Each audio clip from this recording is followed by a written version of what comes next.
Add a printer to your HP Connected account. On your computer or mobile device, go to hpconnected.com/sign in. Before heading ahead into the video, in case you are facing any issue with your Netgear range extender device, get in touch with our Netgear experts. If you already have a printer associated with your account, select Add Printer.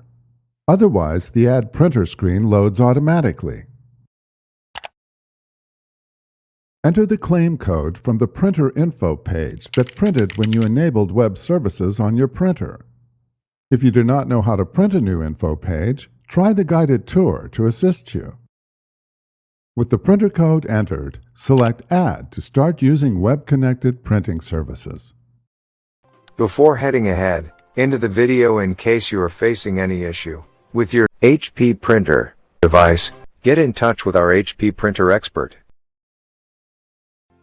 Thanks for watching, and don't forget to smash that like button and hit the subscribe button so that you don't miss any of our videos. And in the case face any problem, get in touch with the experts.